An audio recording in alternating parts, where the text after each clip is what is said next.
A quorum being present, we will call the meetings, the joint meeting of the Tantasqua School Committee and the Brimfield, Brookfield, Holland, Sturbridge, and Wales School Committees to order at 6:02 p.m. I'd invite you to stand for the Pledge of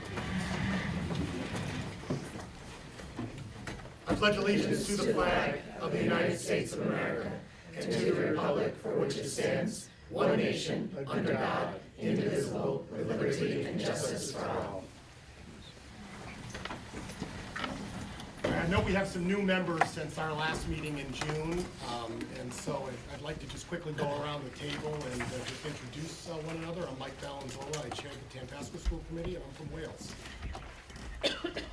I think they You all know Deborah they Boyd. know, although they might not all know Pat. Right.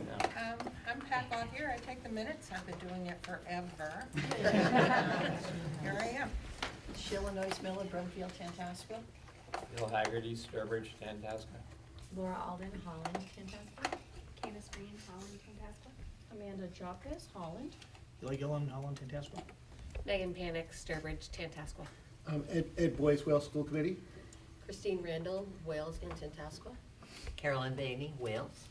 Michelle Fitzgerald, Tantasqua. Ted Goodwin, Sturbridge, Tantasqua. Joe Venetia, Brimfield. Adrian Zimmerly, Brimfield.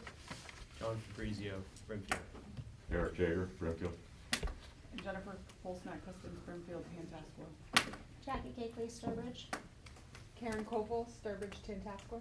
Megan Mooney, Sturbridge, Tantasqua. Whitney Goodwin, Sturbridge. Caitlin Gender, Sturbridge. Mary Bridget Burns, Sturbridge. Danielle Kane, I'm in Brookfield and served at Tantasqua. Andy Dunn, Brookfield, Tantasqua. Jody Barassa, Assistant Superintendent. Kristen Leo, Business and Finance Director. Welcome back to our returning members and welcome to the new members. Nice to see you all. For our agenda, the first item on the agenda is the approval of our regular session meeting minutes from June 4th, 2025. I'll entertain a motion for approval. Motion's been made by Mr. Haggerty. Do I have a second? Seconded by Mrs. Randall. Is there any discussion? Are there any edits?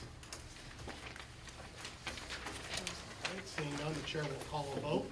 For Tantasqua, are there any objections to the minutes? Are there any abstentions for the record?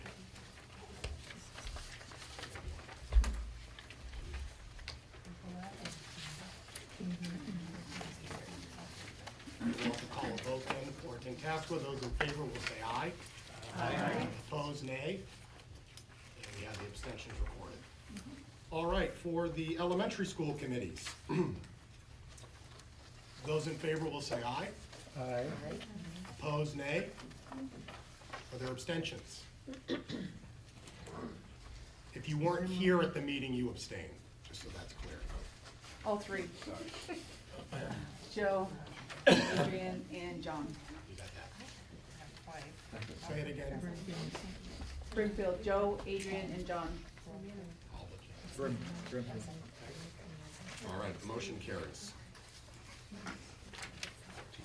All right, next on the agenda is a review of the proposed 2026-2027 calendar, which you have in front of you.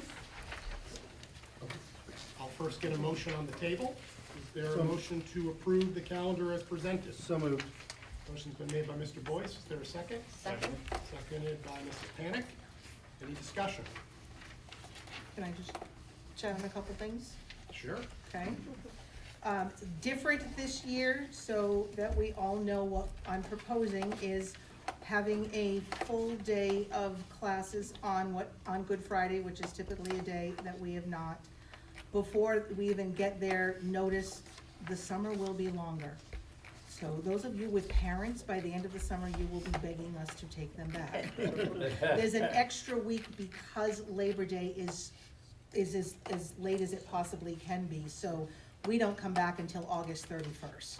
So when we start counting our days there, this proposed calendar would have your 180th without a single snow day be on June 16th.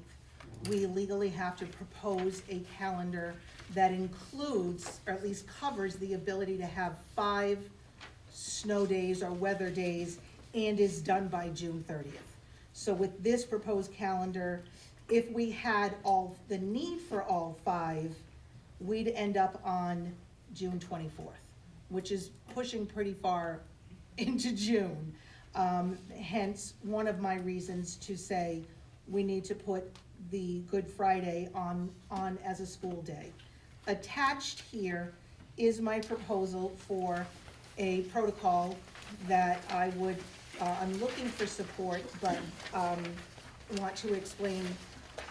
If we come on Good Friday, I wanna make it very clear, we have various religious holidays, celebrated across our district.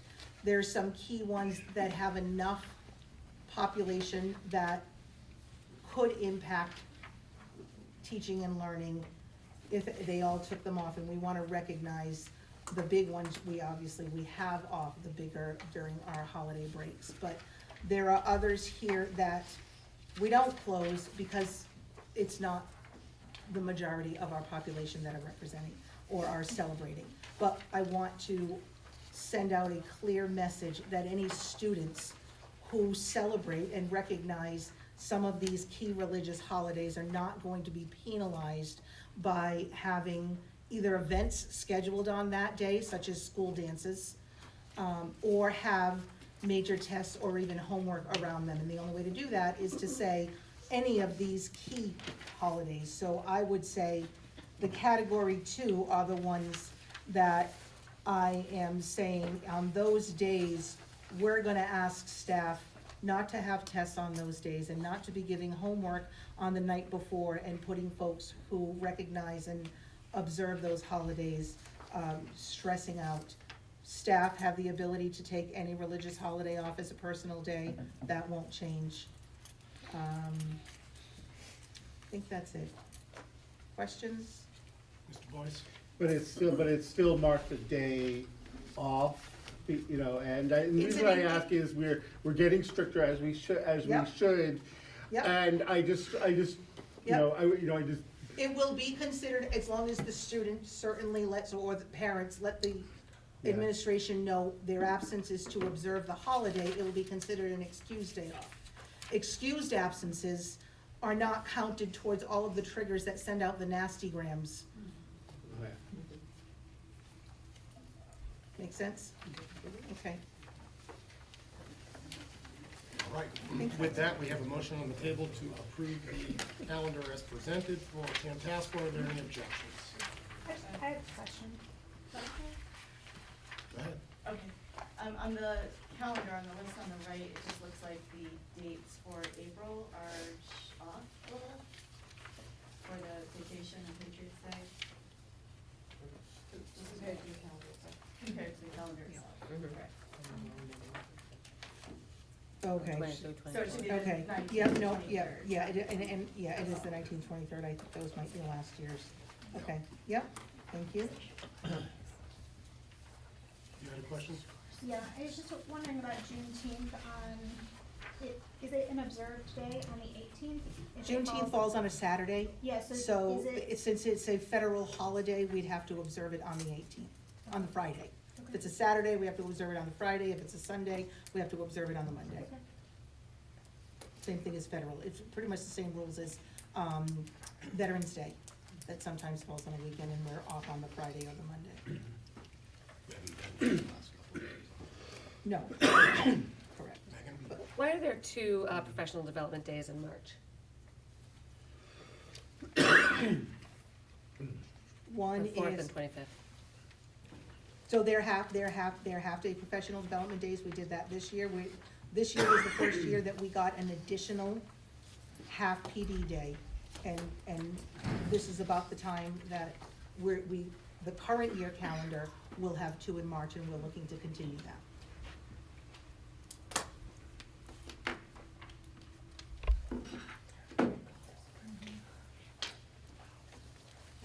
So there's currently a total of 5 half-days, and the next year's schedule is proposing the same. I think this is weird because it's not colored for us, so every single thing is gray. Oh, It's hard I to am tell so which sorry. Yeah, it's hard to follow.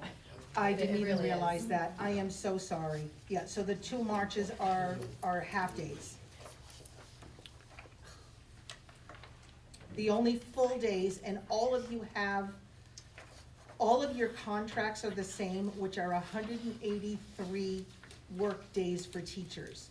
Those 3 days are now the 2 before students come in, and then 1 in October. We did years and years ago, we had a full 1 in March and 1 in October. We rolled that up to January because we seemed to need it then more, but then we let go of the January, moved another one of the days to before school comes in. The last couple of years, it seems to work out very well. We get a lot of regulatory stuff out of the way, and staff seem to be feeling that they would much rather have those 2 days at the beginning of the year than later in the year. So we put some half days there in March.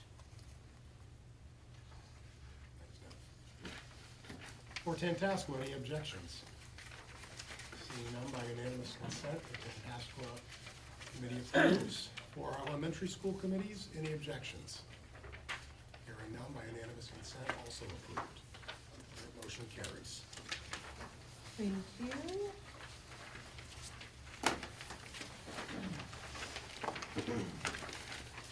All right, the next item on the agenda is our October 1st enrollment figures. Yeah.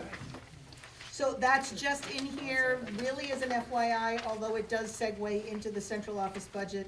So this is the first look at what we're probably gonna be looking at for state funding, as well as Tantasqua's shares. So for those of you who have been here and now those who haven't, this is kind of where my eye looks at. There are 2 things that happen here. One, the elementary, so everyone's total enrollment, when you look at the current year, October 1 versus the year below, whether you're looking in the middle at elementaries or you're looking at the far right for the total Tantasqua district, those are the numbers that we look at to try and anticipate what state funding will do, because if your increases in enrollment, you're gonna get more state funding. No one is in that place. The numbers here we've been talking about for a number of years, and they're finally showing up. The reductions are pretty drastic. So this shouldn't be a surprise for anyone who kind of pays attention to the plight of Massachusetts in general, and especially the more rural communities, that the enrollment is just decreasing. So it's here. Can you just tell them the actual figures That I'm that looking are at? Okay. decreasing? The 'Cause black it's and very, white. they can't read that. Oh, you can't see the black and white, so, Tantasqua's total well, actually, what's key for Tantasqua is dead in the middle of the page, where Oh. this October 1 was 1414, a year ago was 1460.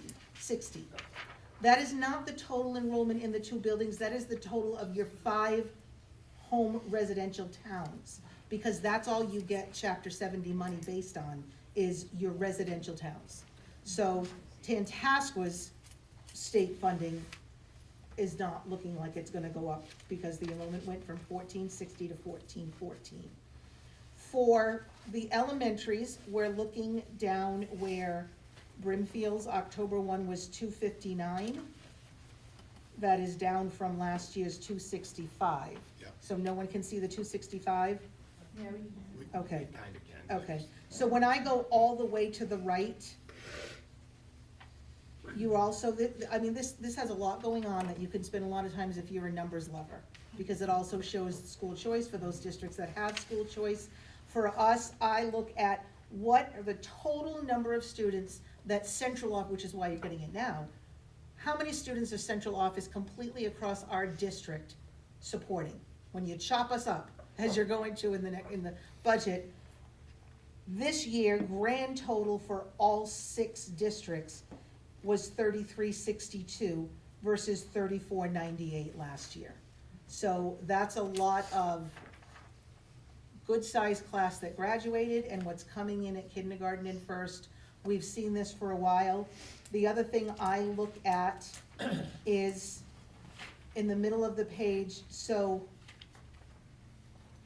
for, just notes, for junior high, say grade 7 has a total class size of 247.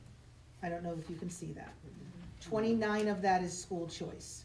So it's a class size of about 220 or so. That is down almost 35 from the 8th grade. We'll send the color-coded copy. Yeah, of I am this in so the sorry, we calendar. will email it all to you. The sixth grade class across is at 260. That's the last one, so we will probably have a bubble up at Tantasqua next year, or the year after next, and then everything from there goes down significantly. So we've been talking about declining enrollment. I think that is gonna continue to be, it is why you keep hearing all the noise, not noise, all the voices talking about the plight of the rural schools. We're on that cusp, but, we definitely benefit if they continue to support the rural funding. It's what we're gonna need as our basic standard chapter 70 just levels out or decreases.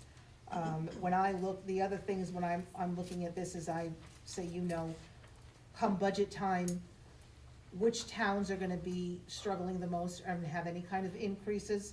Brimfield's share of Tantasqua is gonna go up, while Brookfield's down, Holland's up a little bit, Sturbridge is down, and Wales is down. So those are things that I'm preparing when we're starting to build budgets and then look at the Tantasqua plus the elementary. I can anticipate a little tiny concern in Brimfield, and then we'll see where the rest go. I think the next page is really telling data, because that gives you Yeah. a look back to 2003, Yep. and you can see the significant decline by town, and then overall, we Yep. in 2003 had 3,600 plus kids in our schools.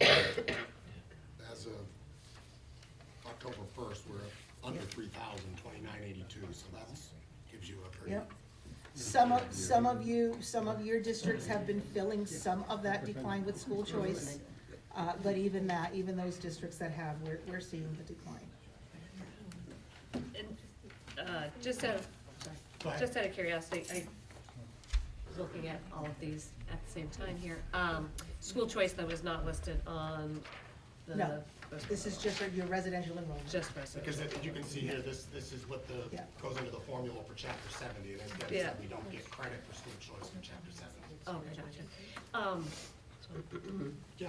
So typically, or it feels like in previous years, the school choice numbers have been very much dictated from, I'll say, sixth grade to seventh grade from the elementary schools, because we want to take all the kids who are within the elementary schools.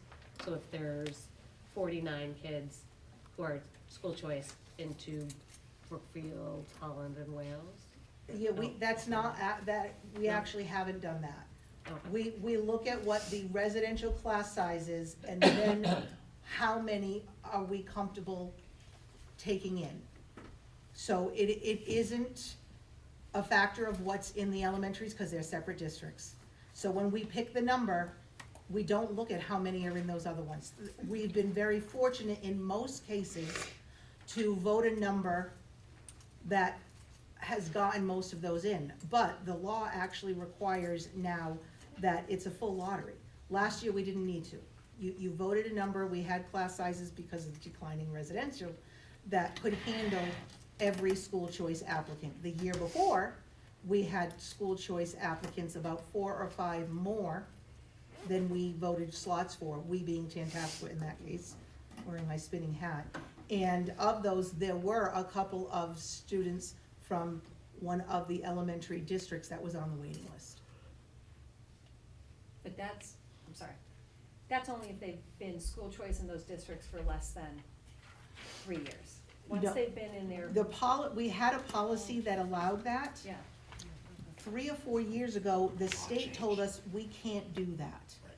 So we were able to grandfather for a couple of years because that policy had already been written, but that's no longer the case. Okay, so that's no longer in. No. Correct. The law forces a full lottery, so Right. there's no prioritization to a student that's in an elementary school because they're separate districts on paper. Now, if we were a regional K through 12, that would be different, but we're not. Yep. And did that student get in? Yes, Just wondering. yeah, actually, yes. You'd have heard it not. I heard. Yeah, Could you send the calendar out in color? too? yeah, so we would send both the calendar and. Yeah, I am so sorry, I did not We'll email those realize. in the morning. If you look at your email, Well, you're right, I mean, the packet that was sent out would have been scanned from the original, so actually, thank you, it is all there in color. But we still should have made color Yeah, if you copies. look at your packet online. Yeah, Color. yeah, yeah. Thank you. And after making the date changes, we'll get it posted pretty quickly too, so it'll be out there on the website, and people are already planning Put it next in year's, your next customer summer. experience survey. Thank you. No, I apologize, the color printing is a problem. So that, all that being said, that's kind of your precursor to the next couple of pages are the proposed central office budget Yep. for 2027. Any final questions on enrollment figures? All right, we will move to the central office budget for FY '27. You can see that document in your packet. You can also see that the recommended budget from a percentage increase perspective is roughly 2%, or right on the money, 2%. And the share is 50+% Tantasqua, just under 50% for the elementary schools. No significant changes other than those that are contractual. Sheila, anything you want to add? No, it was we had a budget meeting, and it was unanimous to bring forth the percentage budget. We talked about enrollment, and how that's gonna affect down the road, and then a question was asked as far as the replacement of equipment that had gone up. What was the plan, and they said it's the server for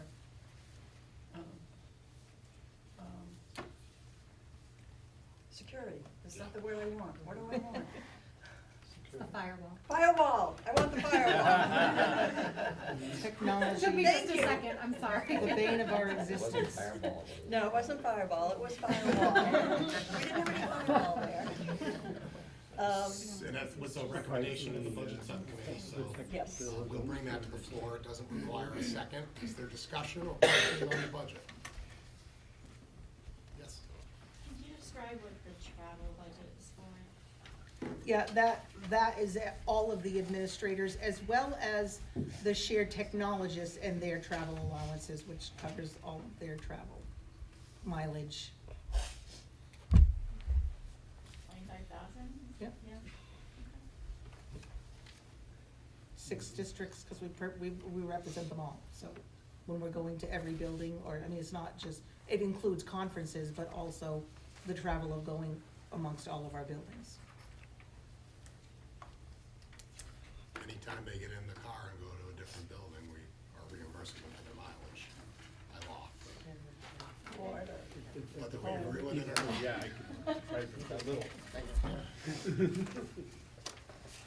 Other questions?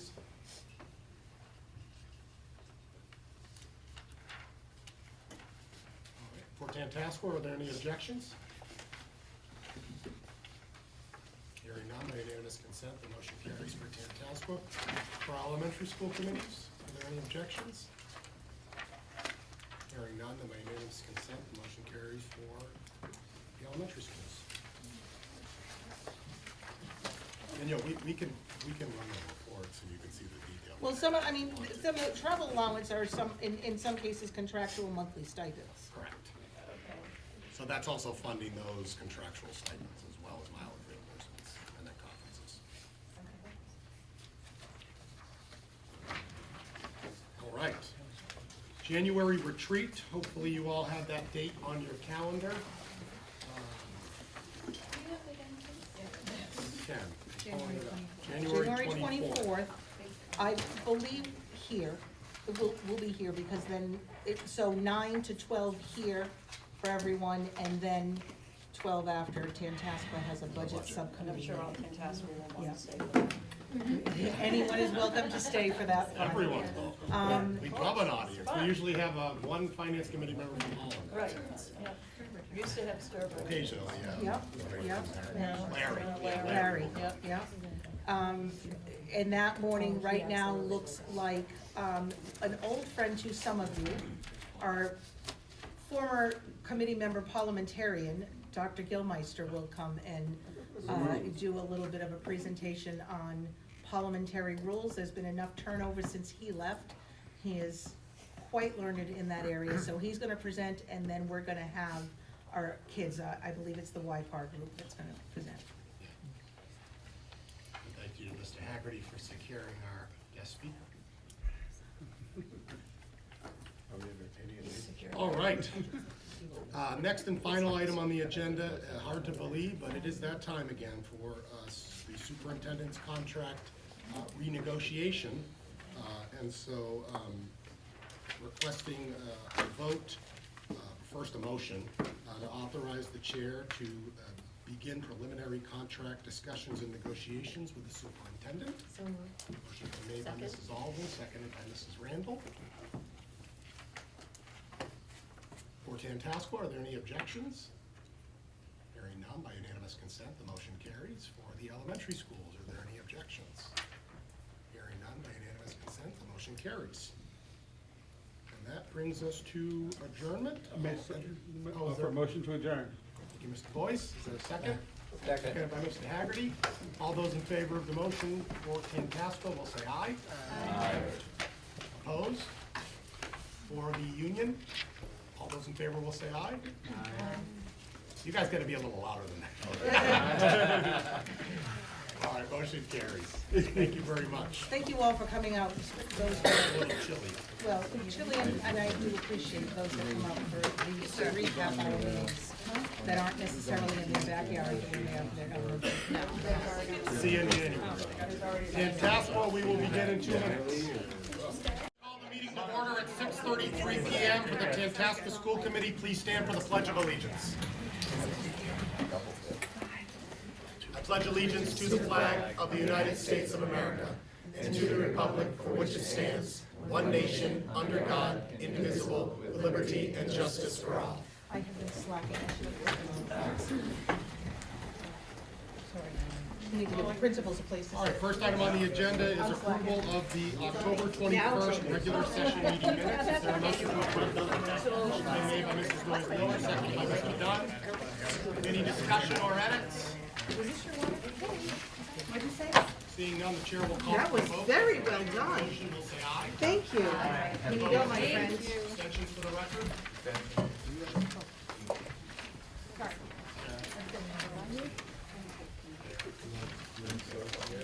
Thank you very much.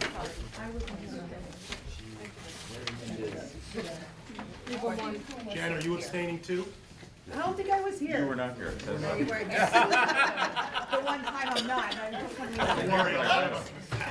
Oh, that was that day, and We're almost here. and I jumped in the car and. Yeah, Here, trust me. yeah, that was a rough one. All right, the abstentions recorded for the record, the motion carries. And just in the nick of time, our financial report, Mrs. Leo. Oh, hi. I just ran from downstairs. Give me 1 minute. Catch your breath. Ah, that's overrated, right? No.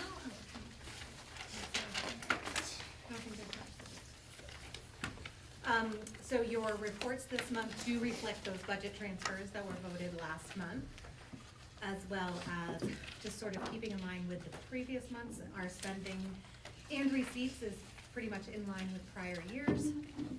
We did receive the rural aid amounts, although they are 70% of what Tantasqua received last year. So it is much less than we've had the last 2 years, at least in my tenure. So obviously, we're making some adjustments to some of our plans. We try not, well, you try Right, well, not and to if I plan can, for it, we but don't go ahead. plan. Well, we've tried not to plan for We rural plan for aid because some of this exact thing, because I anticipated we'd be at 75%, so being at 70 is okay.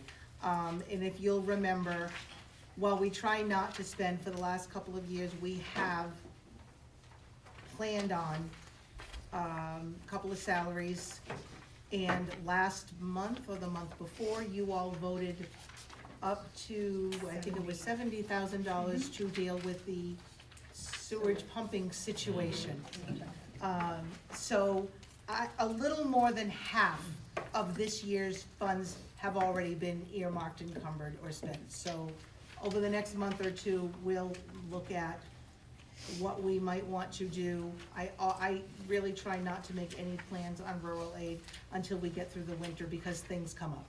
And rural aid has put us in a position of being able to fix things and deal with, for example, the pumping station, that we might not have normally planned. So we will, as part of the budget process, take a look at what kind of one-time things we might wanna do with that.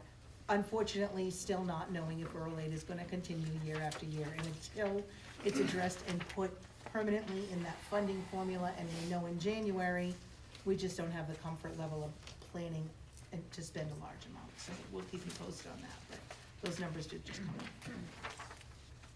Questions on the financial report? All right. Transition to our student representatives. Good evening. Kiki and Ben, who wants to go first? Good evening, and thank you for having me again.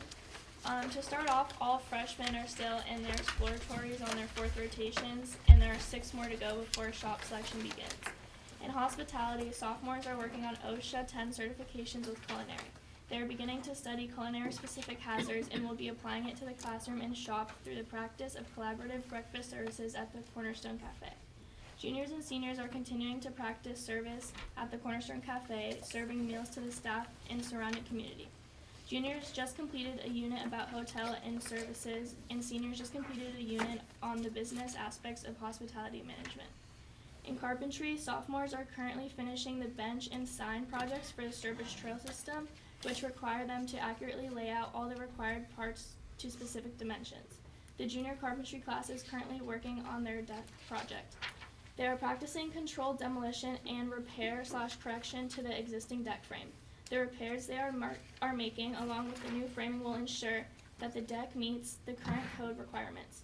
The seniors set temporary safety rails on a first-floor deck 16 feet off the ground. Their stairwell to the second floor was also covered with plywood to create a safe space for them to work. After the fall protection was completed, they were able to cut and lay out plates for the roof system. In culinary, students are focusing on acquiring their OSHA certifications. They are engaging with safety protocols and best practices in the kitchen. They recently hosted Breakfast with Santa at the craft fair, which provided students with an opportunity to practice hospitality and culinary skills.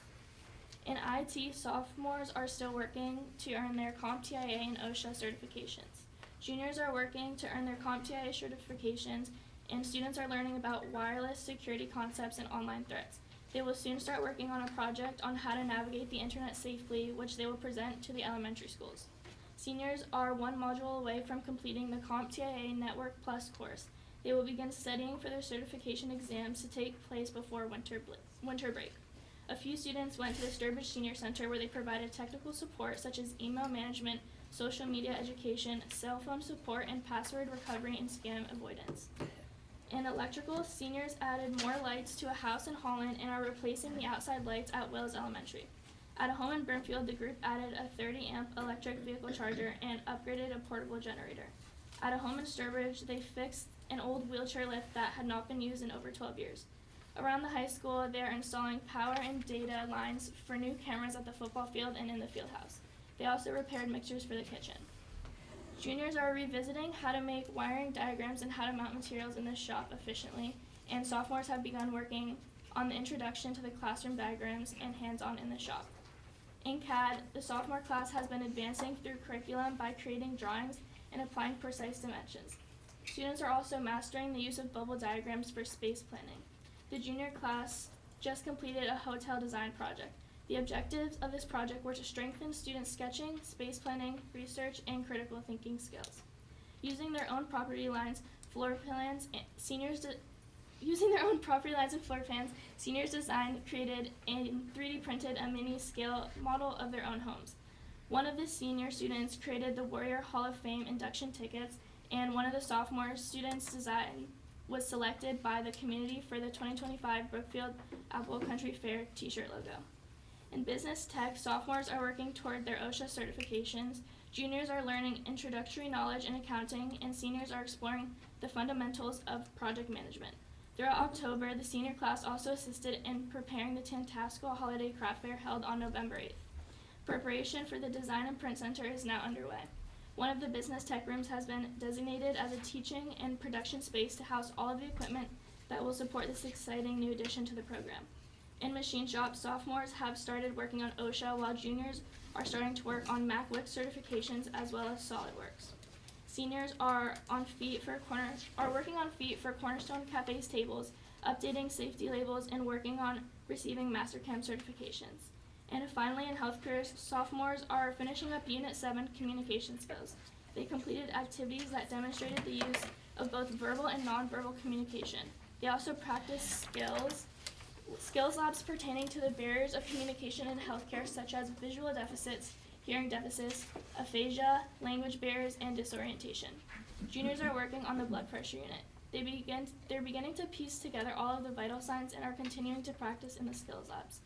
And seniors are doing great things and reflecting on their clinical experiences through journaling and review with peers and teachers. They played the Super Mert Sweep game as a final skills review prior to clinical and are working on the Unit 45 urinary system. And that's all I have. Thank you. Thank you. Just a few things going on. It'll be hard to one up that one. You let her go first. Alright, so I guess I'll go now.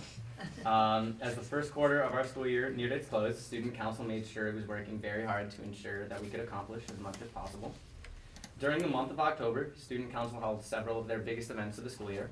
So in October, we had 2 home football games, the first of which occurred on October 10th and was themed Pink Out to raise awareness for breast cancer.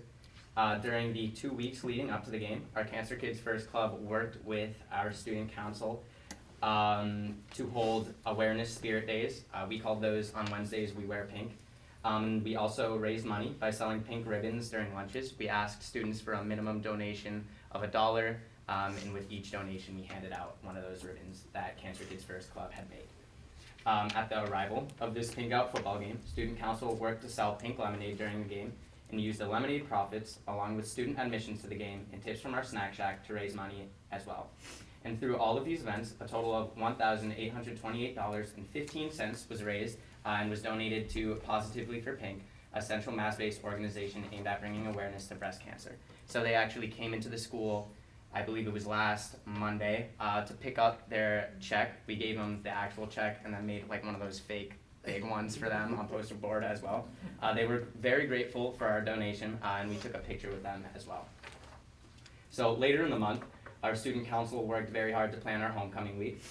So starting off strong on Monday, October 20th, we held the first of 5 of our homecoming spirit days. The first one was Adam Sandler Day, and following we had Clone Day, dress as something that starts with the first letter of your name day, Teacher-Student Swap Day, and finally Neon Day on Friday. And overall, after heavy publication and incentivizing, I say that because it's kind of a lighter way to put forcing our entire council to dress up each day. I believe we had some of the best and most student participation in Spirit Days that I have seen in my entire high school career. And at the end of the week, on Friday, October 24th, we held the second October football game, which was our homecoming game. And though attendance was slightly lower than previous games, the student section had no problem bringing the energy and noise that we know and love. So the following day, on Saturday, October 25th, marked one of the busiest days for our council thus far. So starting the day off early, we had our annual MASC Officer Shop Conference at Worcester Technical High School, and that's just a conference aimed at taking executive boards from student councils across the state and putting them through different leadership workshops to hone in on their leadership skills. So since I serve on the state executive board for Massachusetts, I had to be there at 8 a.m. And then I helped set up and decorate the event as well as set up the workshop that I would be presenting. Our executive board arrived slightly later, around 9:30, and there they got to experience several of those workshops firsthand and listen to the keynote speaker, Michael Mookie Wilson. I think we had him at Tantasqua maybe like 8 years ago or something like that. That's what they said, at least. I thought he was great, and the other students there generally thought that as well. So these events help teach our council, as well as many others across the state, valuable lessons and leadership skills. And as an added bonus, we all received Jersey mics for lunch, so that was great. Directly following that conference, we had to rush back to the high school to set up for our homecoming dance. So we did that from 2 to 4.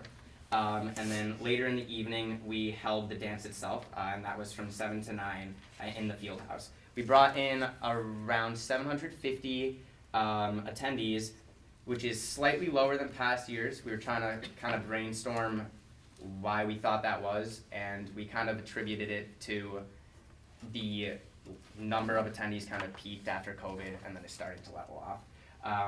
But overall, I'd say it was perceived fairly positively. I did get some complaints about the DJ, unfortunately. I thought at first he was playing a lot of weird songs, and I was like, oh my lord, I'm gonna get crucified at school for hiring this guy. But like as it got later into the night, I thought he did a better job, so I think we might hire him in the future. Just give him a music list. Exactly, that's exactly what I was thinking. Complain about the music. Yeah. He was the good thing. And then recently, Student Council has also been engaging itself in several service projects. So starting on October 13th and lasting until the 30th was our Planet 8 shoe drive. We worked in partnership with the Brookfield Rotary Club and run by our own Paige Rosen. This drive brought in 500 pairs of shoes to be recycled or donated. On Friday, October 24th, Student Council worked to provide service to our school and create a more welcoming environment by writing positive affirmations on clothespins, and we kind of clipped them on people's backpacks and like hoods while they were walking by. Generally, I think that seemed to really lift the mood of the students that day. And then we also have a few service projects planned for the not-so-distant future. I wrote this a couple weeks ago. So we have officially started our annual food drive. Sign-ups were sent out last week for teams, and all food will be collected and distributed. It will be collected this Thursday and Friday, and we will be distributing it this Friday as well. Held slightly later will be our annual toy drive, with collection beginning on December 1st, and I think we're ending collection on December 10th. This year, to incentivize more students to donate, Student Council will be running a raffle for participants, with the winner receiving a free lunch for them and a friend at the Cornerstone Cafe. Sign-ups for our mobile polar plunge have been sent out. This event will be taking place on Thursday, December 18th, and fundraising has just begun. I believe we're at $1,576 at the moment, so things are looking pretty good for us right now. We have put a bounty on Dr. Dufresne's head again. We're hoping to crack. My favorite time of the year. Yeah. We're hoping to break $10,000 this year. I think we were at around 9 last year.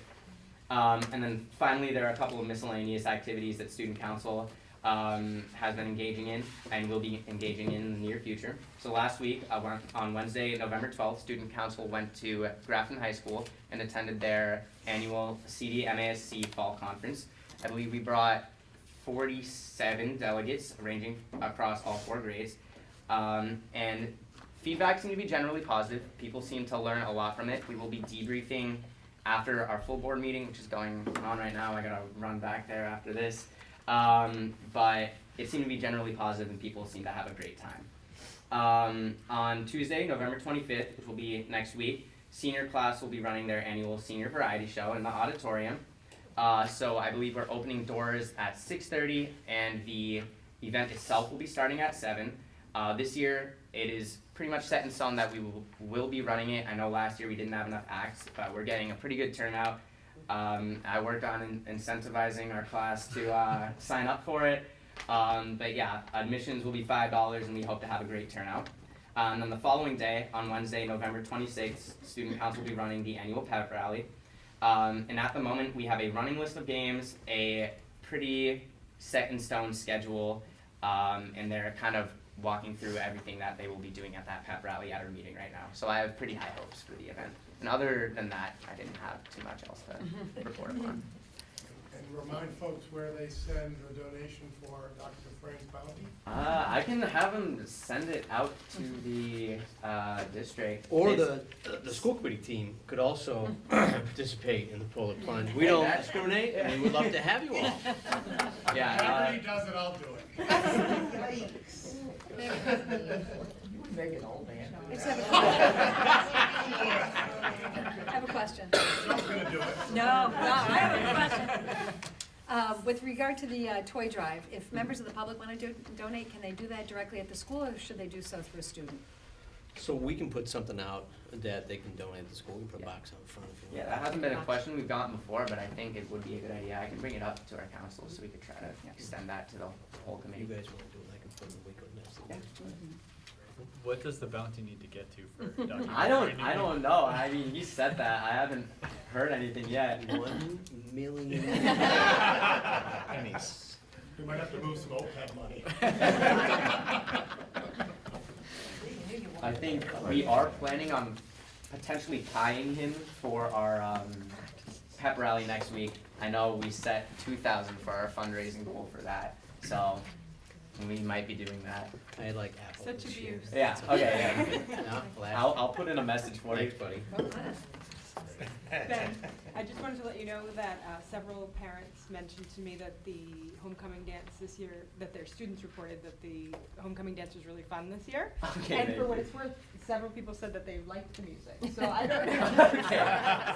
So whatever, That's good. so whatever he was playing appealed to some people. Okay. But I did hear that it was really fun. Thank so- you. And You I guys don't don't hear get to that every complain year, about so it. good job.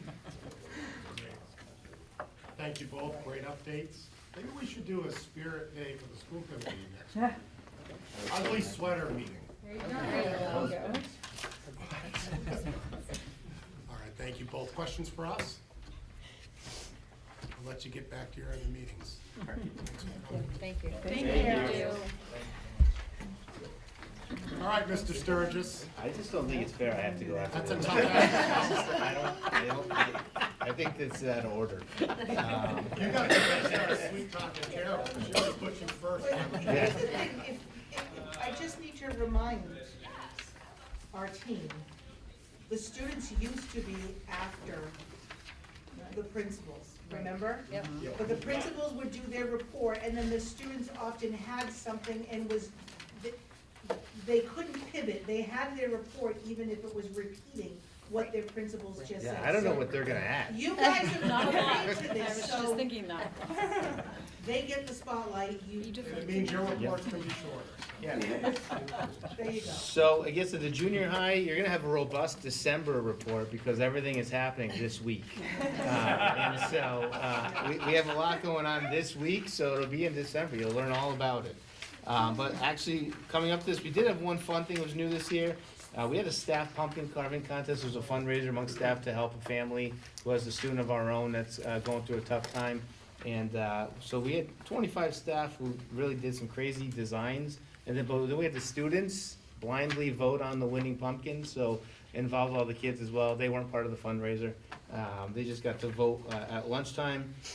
They were upset to learn that they voted their assistant principal as one of the top 3, but, so it was just a fun thing we did around school around Halloween time, which was new to us. Staff seemed to have a lot of fun with it.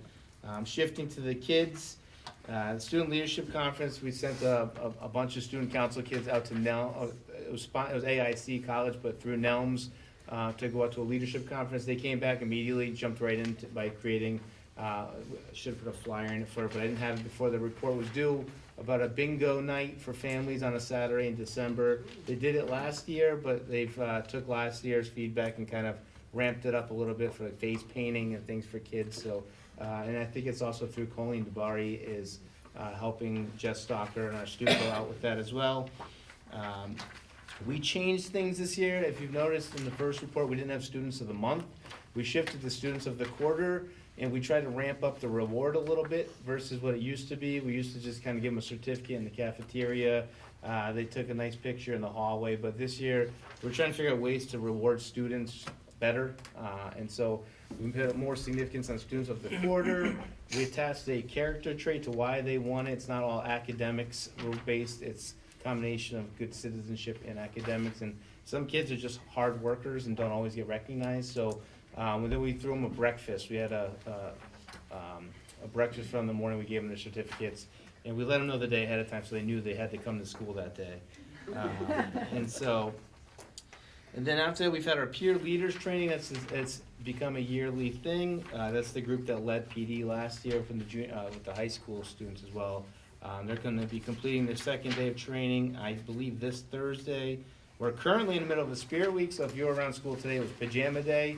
You may not be able to tell because that's what they wear every day, but some of the staff were in pajamas, so that was sanctioned. And we also, which will be in December's report, we've officially selected our Project 351 students. Well, I'll have them in my next packet. And we've also had our National Junior Honor Society ceremony last week. And I'll include all those students and those accolades in December. Questions for Mr. Sturgis? Oh, one big one I left out, you can see all the canned goods back there. We do have a major a food drive going. We've got up to 30 families with turkeys that we're gonna be able to provide within our own building, our own district. Thanksgiving dinners that, we've had a bunch of staff. We put a lot of time and energy, into kind of hunting people down for specific items to make sure every box has the same items. And I will also include next month's report. We have a lot of donations from,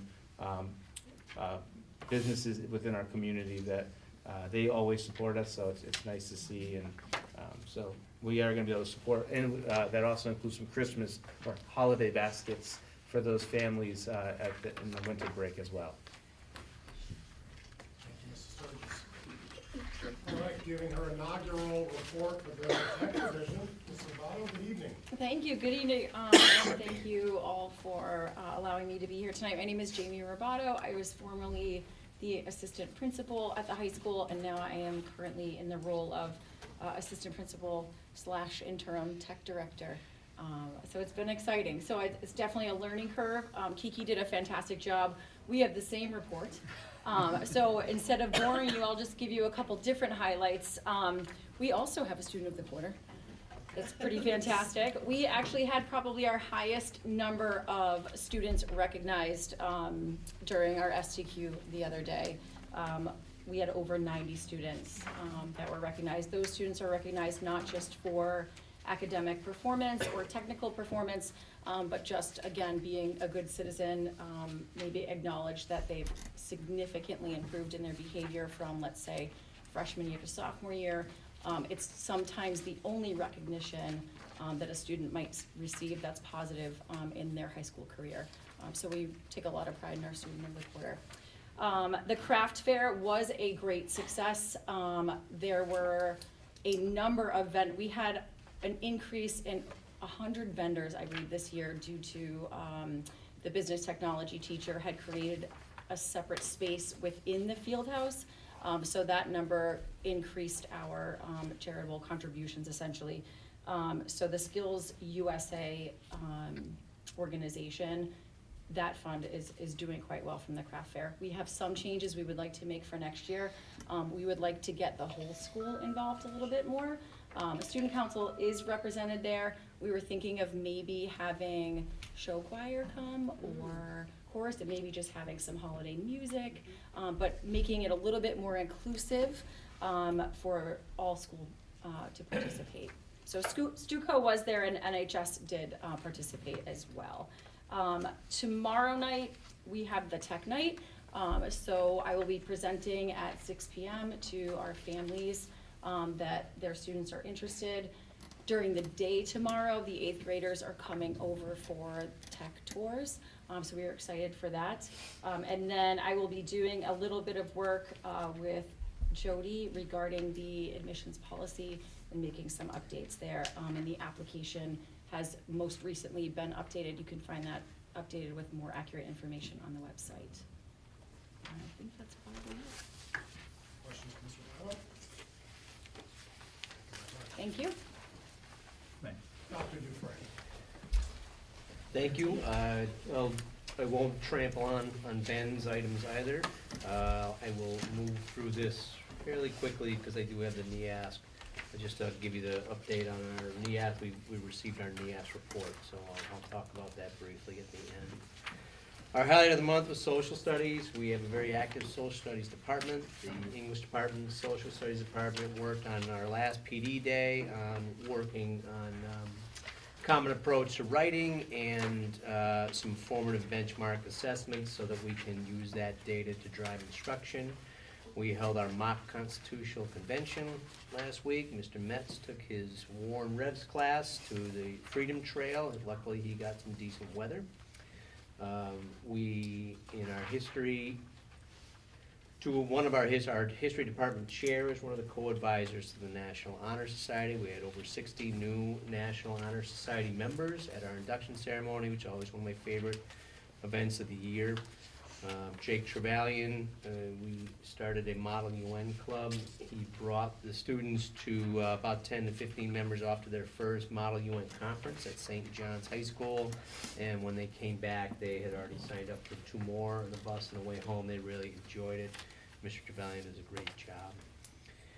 I won't trample on the student council information. I think you heard a lot about that, except to say just what a great thing it is to have such an active student council. We have between 160 to 200 members of the student council annually. They are like having another administrator in charge of school culture. They just do a great job. And you are all invited to participate in the polar plunge. I did put that down before Ben threw me under the bus. National Honor Society, the other things that they do, and it is a real asset to our student body, is their tutoring program. And students can access a National Honor Society student for tutoring. And the second they put up the sign-ups, they fly out the door. Those slots fly off the door. And they do it in the library, and it really is an asset to our school. We're very grateful to them for that.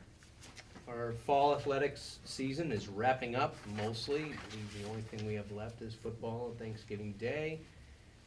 Quick side note, if you're planning on attending and you want to reach out, I can have a packet where I can get the tickets together and all of that for you before the game. Our football team is young. They lost 17 seniors last year, and I think I sat here in August or September and didn't predict that we were going to win the Super Bowl, and we did not. But we did finish 4-4. They earned the 16th seed in the state tournament. The reward for that under the MIA's new and ridiculous playoff system is a ride to Scituate to play the number 1 seed. They played great, but ultimately succumbed to Scituate. We do have our final Thanksgiving Day game. It is a home game, and we're looking forward to seeing them finish off a great season. I'll just go quickly through some of them. Our field hockey team was very young. They only had 5 seniors. They finished 7-8-3 in the season, missed the playoffs by 1 game. Volleyball had the same, had their best season in recent memory. They missed the playoffs by 1 game. Boys soccer had a great season, finished 11-4-3, earned the 6th seed. They ultimately fell to Nipmuc. And then some other highlights. Cross country, both the boys and girls team finished 7-1 on the season, and they both beat Auburn on senior day, and no one got lost. So, a lot of wins there. And finally, golf.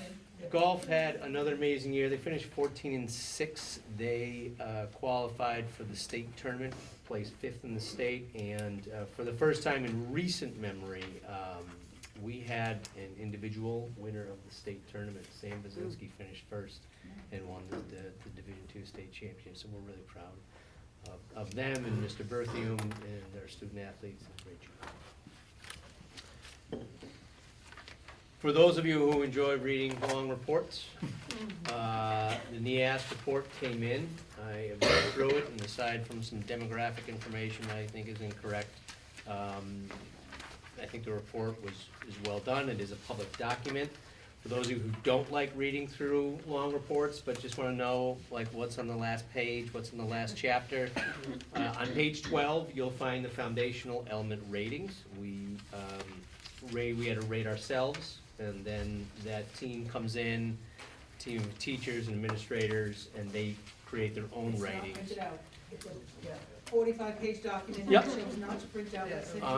I'm happy to send it to you. We'll be on our website. No, they have it. They sent them. Okay. Probably in color. Okay. Yeah, the link, I spare no expense on links. You want color ink, you're out of luck. You will note that they rated us higher than we rated ourselves on most of the standards and substandards, and with the exception of one, and that is our written curriculum.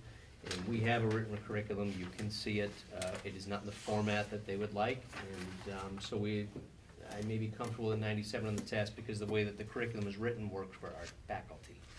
So I'm not sure that we need to rewrite it so that it makes sense for NEAS, but we will look at that. So we're pretty proud of that. It was a lot of work, and we're always kind of proud to be able to brag. And then just finally, I just want to thank Jamie. It's been a great month. She's been running around and getting me up to speed on tech, and it's been a really positive experience, and I'm just grateful to have her as the head of the tech division. Two more quick things before we leave the high school. One, I'm sorry if we go back under tech. In communications, or just attached there, is a printout of a $300,000 skills grant that we received. So we're looking for the school committee to vote to accept that grant. The skills are the tech programs. I think the majority of the equipment is manufacturing. And CAD. Okay, Yes. which are where the expensive pieces are. Is there a motion? Second? Made by Mr. Haggerty, seconded by Mrs. Randall. Any objection? Hearing none, by unanimous consent, the chair votes that the grant is accepted. Thank you. And then finally, we failed to bring Turkey Day tickets, but we will have them tomorrow. So the football game is home this year. It is. Dr. Dufresne will have them tomorrow, and will ship a stack of them over to central office, so you can get any of you that want to attend the game and want some tickets can either pop by central office, let me know, and I'll make arrangements to get them to you, or stop at the high school and get them from Mrs. Kemp. Yep. Okay. And the night before Thanksgiving at 6 o'clock at the high school is the Tantasqua Hall of Fame induction. That's correct. 6 o'clock. Mrs. Ian asked me to mention that, so I Yes. did.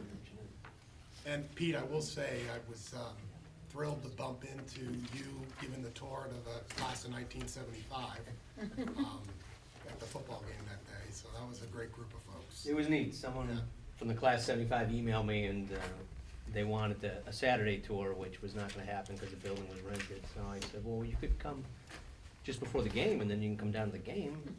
And they did. It was neat. It was nice to show it off. They obviously weren't in that building, but we're really pleased to see what we were doing. I enjoyed chatting with them because I had been in both buildings, so I'm one of the few. So, nice. It's great.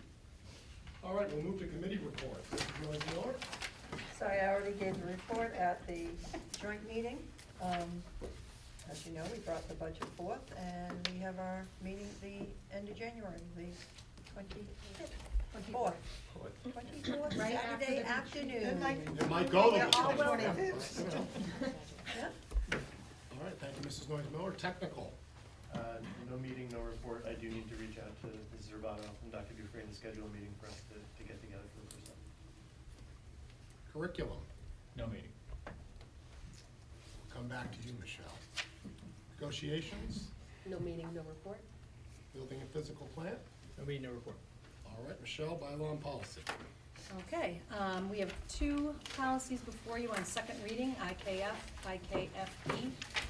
You'll recall, both of those are policies we need to get in place by December 31st. There were no changes between first reading and second reading. We ask that you adopt them on second reading. It's a recommendation of the bylaw and policy subcommittee. We'll bring it to the floor. Is there any discussion?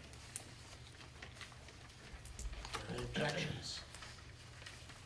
Hearing none, then by unanimous consent, the motion carries. We did also meet on November 5th, and there were a few other matters I wanted to bring to your attention that we were able to discuss. The first was a follow-up discussion on the Student Advisory Committee. You'll recall from our last meeting, we discussed the need of our full committee to comply with the law on student advisory committees. That requires that we have a student advisory committee and that it meet regularly with the school committee. We've been working with Dr. Dufresne on this for well over a year, trying to figure out how best to manage this so it brings the best impact in a, let's say, a setting and in a format that is conducive to real productive communication with our students. And what we've ultimately decided on is, as you'll recall from last meeting, meetings between school committee members and the student advisory committee members up at the high school at the Cornerstone Cafe during lunch periods. Initially, we talked about every month. We figured that was a very big ask for both school committee and students. We've suggested, and I think Dr. Dufresne agrees with, an every other month luncheon where various members of the school committee can meet with selected members of the student advisory committee. And then in the off months, when we are not specifically meeting with those students, the elected chair of the student advisory committee would come to our full committee and report on those discussions. The assumption and intent is that those discussions are different and that we cover different topics than we're hearing already from our student representatives. Hopefully this is an occasion for students to give feedback through the student advisory committee on matters other than what we're already hearing, concerns, feedback, whether it's feelings about curriculum, atmosphere, anything that might not be as easy to raise here at our full committee meeting. So we'd ask that any of you who are interested and available in meeting with our student advisory committee members, we're looking, I think, for two or three school committee members every other month to meet with two of the student advisory committee members. Please email Dr. Dufresne. He's going to keep that list and he will manage that scheduling. I think it's a great opportunity to really hear from our students, so if you can squeeze it into your schedules, please try to do so. Next, we talked about the changes going on, obviously, at the state level with regard to the law for vocational and technical programs. We talked last month about the policy we had to get put into place about our junior high pathways, and that led us to say, gee, we really should take a look at our admissions policy to the technical division to make sure we're in compliance given these changes that are going on at the state level. But really, we come after the review that Ms. Roboto already said they're doing. That's where it starts, both with Ms. Roboto and her people, and then the tech subcommittee. If, as a result of those reviews and discussions, there is something that needs to be tweaked by bylaw and policy, it'll then come back to us and we would bring it before you. I note that that particular policy is not something that's in our policy book. As you all recall, we also have policies that appear only in our handbook. We vote on those every spring. We'll start hearing about that in January. And this is one of those policies we may have a discussion, is it wise to have it appear in both places? But those are the discussions we had, no action yet. You'll hear more about that in January. We also had a discussion about artificial intelligence and the need or the wisdom in looking at our already existing plagiarism policy and discussing whether we need to have even more specific language within that policy. So those discussions are ongoing. As I said, we already do have a policy, but we're looking to make it better, make it more complete, and those discussions will probably lead to some action that'll be before you again at the start of the new year as part of the handbook and the handbook policies and changes that we will vote on at that time. And then finally, we had a quick review about bus safety rules. Same thing, our bus safety rules are policies which exist as part of our handbook. We've had some tweaks to those that will be part and parcel of the handbook changes that are presented to the full committee in January. That's it. Great. Thank you, Michelle. Brings us to the superintendent's report. It's primarily about MCAS, so I'm gonna turn that over to Jody and the principals in a minute. Just a couple of little more housekeeping. I failed when I had all of you, all 34.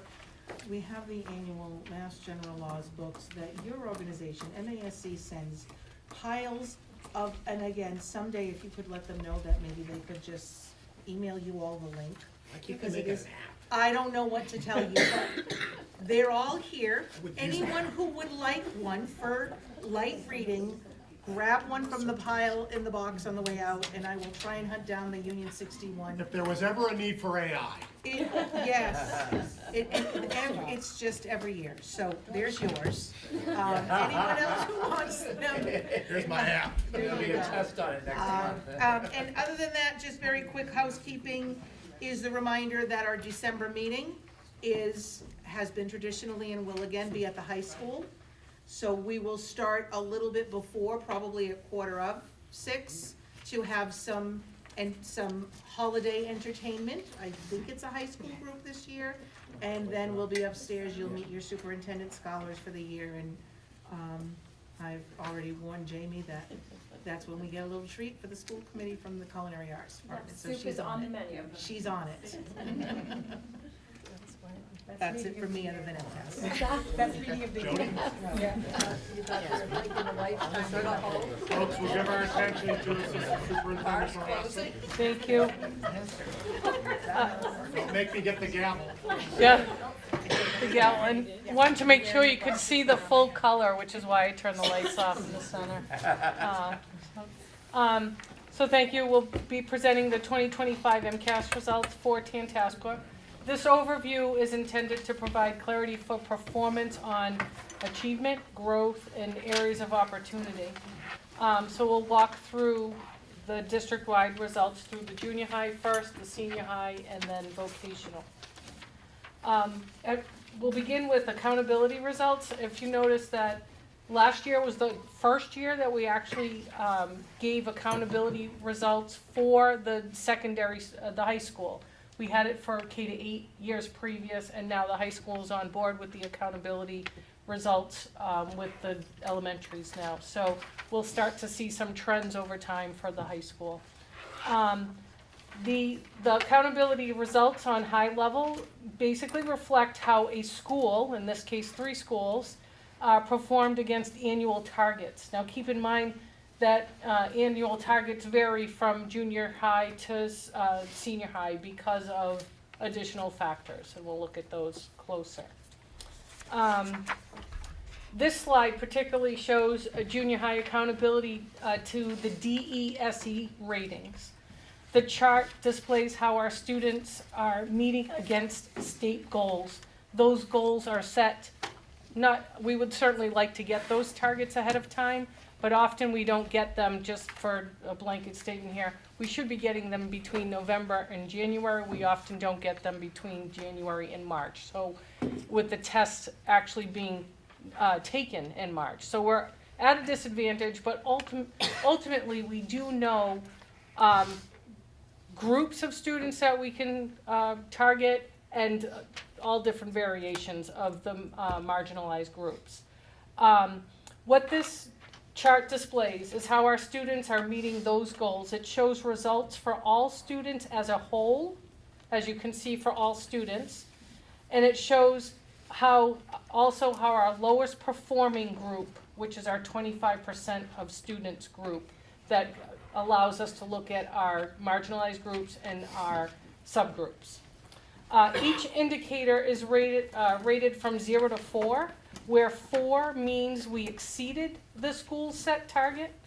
And then the idea here, the premise here is that if you increase your lowest performing students, you will actually increase your all students group. So we really want to target particular students in the lowest performing groups, and you'll see that specifically in the high school data. The junior high data here, you'll notice that there are mixed performance across all indicators. You can see a lot of 0s and 2s. There are some notable areas with overall growth in the lowest performing students in all for math and ELA. Says that it's a 3, which means that we did meet some targets, but not all targets.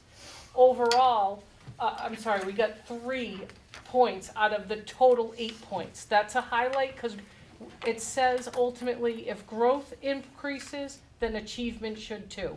So we're hoping, although you see 0s and up above for achievement, we're hoping that as the growth continues for our students, that achievement will also.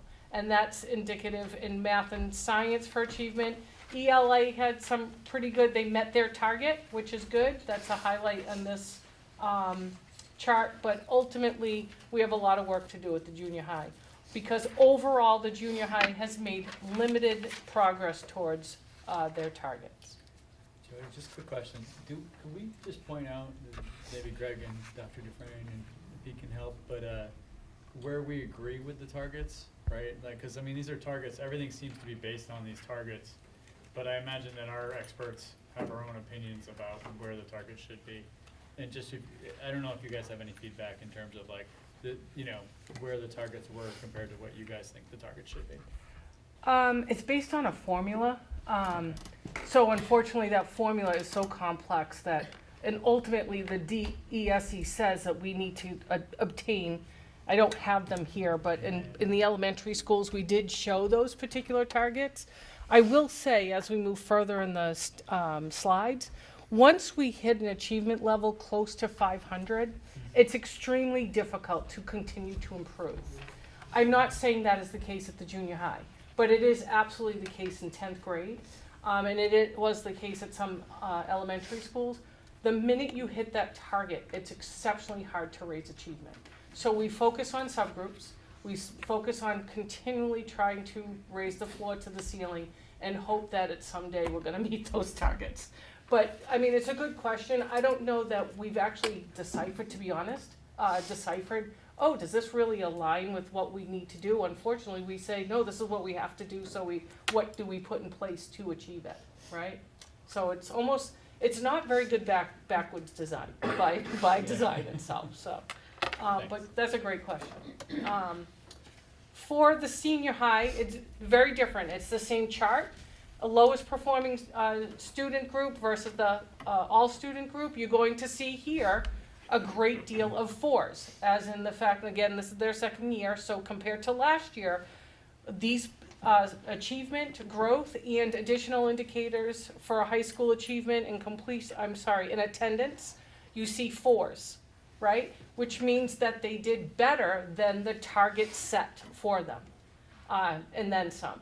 And as a result, because look at the percentage down below, you see 91% in your lowest performing student group, that naturally is going to raise your all students because those students also exist in the all student group.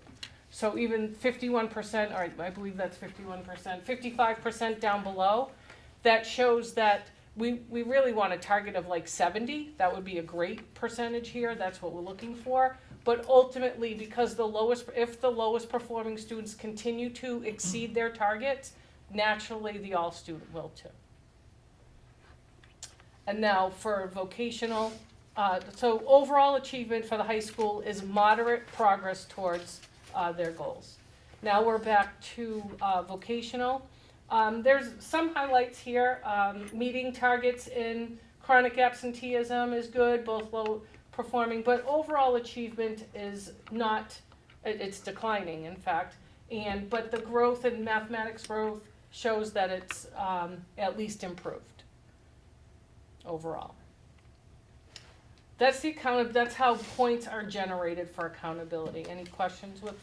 It's worth noting, again, the formula is extremely complex, and there are many places that we don't agree with the formula. Yeah. I mean, just at a high level, there are more places to get points at the high school level with the graduation category there, the junior high level.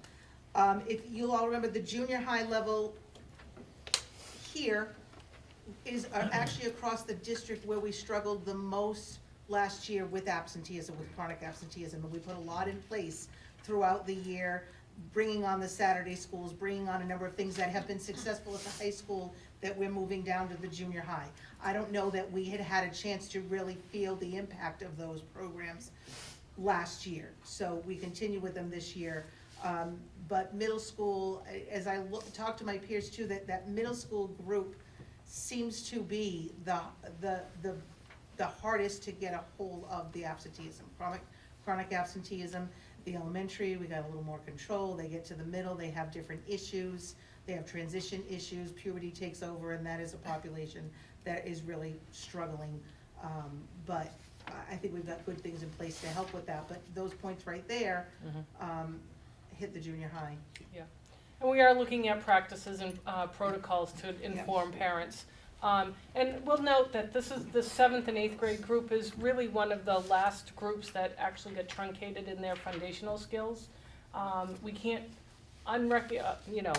it's part of the process. We want to remediate as much as we can, but sometimes when their foundational skills are lacking or they've missed a good part of a, first or second grade year, that has impact long-term, so. Achievement results are next. Now we're done with accountability. And this is where the rubber actually meets the road. This is how we know if certain kids, identified kids, are performing better than they have in the past. Achievement marks the actual transition from accountability indicators to student level achievement. This chart is just to remind us that there are 4 categories for achievement. We want all students to naturally get to 500. And again, once you get to that 500 score, it's that meeting and exceeding category, it is difficult to move the needle more and more every year. So, and here we go. So this is, I'm going to take it grade by grade. This is grade 7 results. There currently are grade 8 students. We can assess how many students are meeting and exceeding expectations versus those that need additional support. In grade 7 performs slightly lower than the state in the meeting and exceeding category. So I am looking here. This is one column that I'm looking at. So you can see below the state in ELA, but above the state in math, just slightly there. Then I will go to another column that you can see. So this is the number of students, but the overall scaled score was what I'm saying about the 500 mark is relatively 494 and 495. We are getting closer and closer to that 500 mark, but we're not actually moving at the rate, to Teddy's point, that the state says we should, right? So that, and it's harder once you get up to that point. The other column that I would like to look at is SGP, that's the student growth. Our target here is we'd love to be between the range of 40 and 60. That's the average healthy way to be in the SGP range. It's certainly below that. So we got some areas of improvement with just student growth. And what student growth does is compare all students in the same bucket of like kids to each other. So it's apples to apples. What I like mostly is this last column. This is achievement percentile. This is what we'd love to see achievement percentile of a target of about 70 to 75. That's what the DESE wants. Although the mathematics is, it's healthy, 63, it's still below what we would aim to target. Okay, so that's for grade 7. Oh, then let's look at some historical data over time. This gives you a nice little read over a 4-year period. Basically what I did here is I compared the meeting and exceeding categories to the not meeting and the not meeting and partially meeting categories. So for instance, if you look, I know it's small, but if you look at 2025, there's a ratio there of 38% to 62%. So I like to see over time, where were we before? Well, in 2022, the ratio was 44 to 56. In 2023, it was 46 to 54. Do you see what I'm doing, the upper and the lower categories? And then in 2024, it was 43 to 47. So over 3 years, we were pretty consistent. 1 to 2 percentage points, not going to change anything. However, from last year to this year, it is a decline, and substantial. So that's where I say ultimately could be foundational skills, and where we have to target and help students and remediate students is a little bit more. For the math trends, for meeting and exceeding over the 4-year, I'll just go left to right. I wrote them down, just you guys see the individual columns. We started off 4 years ago at 53.47, and then 51.49, and then 53.47 in 2024, and then 42.58 by 2025. To me, again, a little dip from past years to this year. Again, could be foundational skills. So that's grade 7. Now we'll go grade 8. Let's look at the same columns. This is the first year that grade 8 civics data is being recorded. And I know how Greg loves to test kids, so therefore, to have 4 tests in one grade is a lot, let's just say. However, this shows a better picture. Grade 7 didn't show comparatively to the state. This grade 8 is comparing or faring well to the state, meaning if you look at these columns, they're above and in all of the content area, meeting and exceeding categories. So that's remarkable considering they have to test in so many areas. So they're above the state there. If we look at, keep going over here, let's go to average scaled score. Again, look 498, 499. We're getting closer and closer to the 500 mark.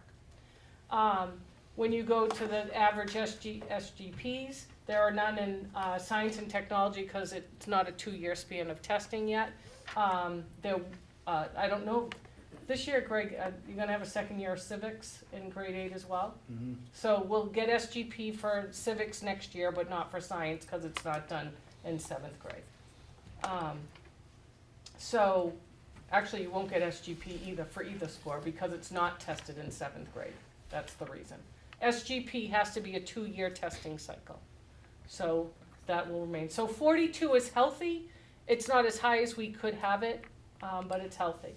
I like this column because it tells us, are we on track with achievement overall? Definitely on track with science and technology and mathematics, right behind civics and English language arts. Trends over time.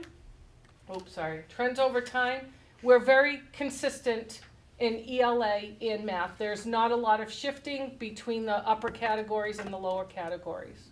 It's very consistent over time.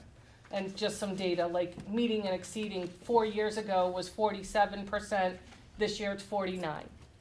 Okay, that was for ELA. For math, it was 51%. This year it's 47. When you're testing 300 students or 292 students, 2% is 5 kids, right? So that needle's not moving very much. Any questions with junior high? Just when the scores that were dipped below the state, is that like in a grouping cohort, whatever, of kids because that's the age group where they would have been like really at the beginning of their elementary school when COVID hit. And it's like, were their elementary school numbers down as well too when they were tested? So yes, 3rd and 4th grade traditionally are down, but by the time they leave elementary school, scores go up. So we're feeding the junior high in a pretty good space. But as Deb mentioned, even with attendance, adolescence comes in there being, and I need to be honest with you, grade 8 testing is one of the first tests that ever existed for MCAS. We backfilled after that. It was grades 5, 8, and 10 originally. And then they backfilled with the other grades to have annual testing. Ultimately, in my opinion, our 8th graders have a more difficult test than our 10th graders. And our 6th graders have had year after year practice with the test. By the time they leave elementary school and the transition to the more abstract concepts, there's a lot of changes happening here. They go from very concrete testing to abstract testing in the junior high to then the high school where it be in former years used to be a graduation requirement, right?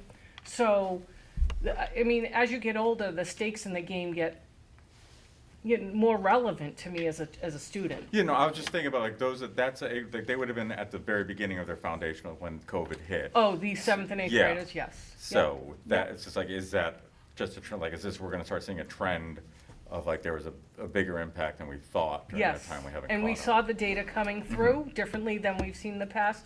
And we noticed with grade 3 this year was the first year that it wasn't truncated, that these students actually started in kindergarten and went all the way to 3rd grade without, and we're seeing some healthier scores. Almost all of our elementaries, again, they don't all have great data, and I will stand by and have said to every principal and every staff member, none of this is good enough for us. We have a lot of support from our communities. Being at or just above state average is not good enough.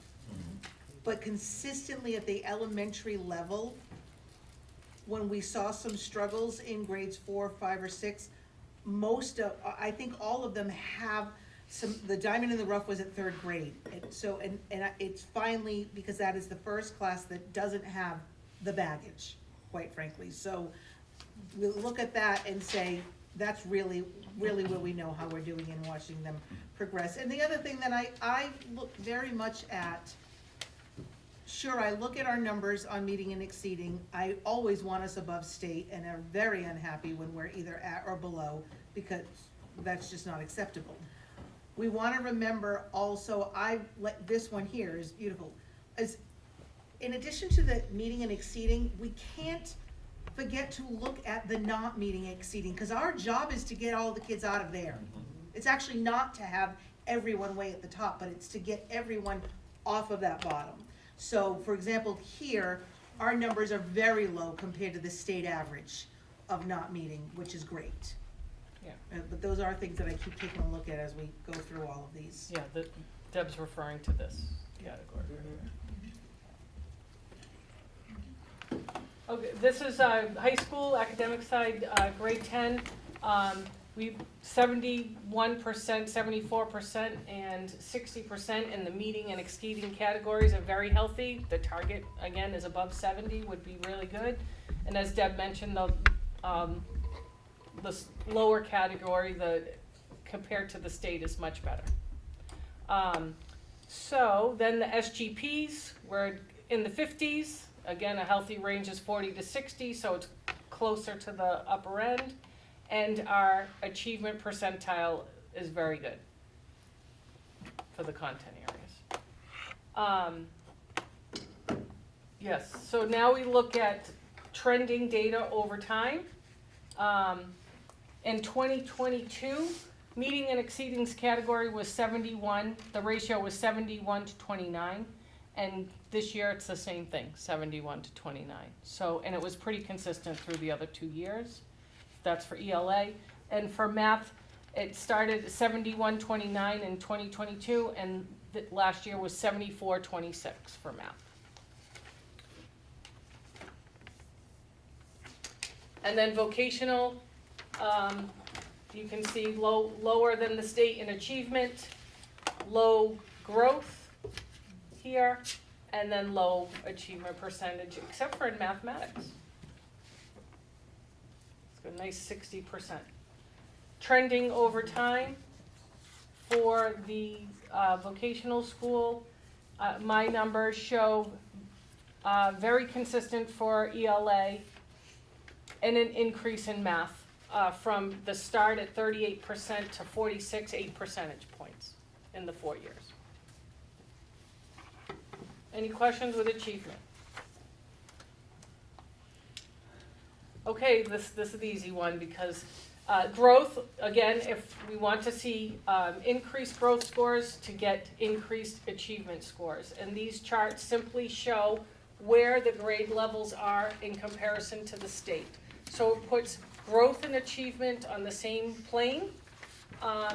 Again, it's just a visual image of what we've already said. ELA grade 7 and 8 tends to be less than the state. But moving that dark yellow spot, the dot is the grade 8, that's moving in the right direction. It's going upward and onward, hopefully. Math is stagnating, but grade 8 also is the green dot. It's moving in the right direction, upward and onward to the top right-hand corner. For senior high, above the state, nice healthy growth scores in both content areas. And then vocational, low in ELA, and math is moving, it has a good trajectory.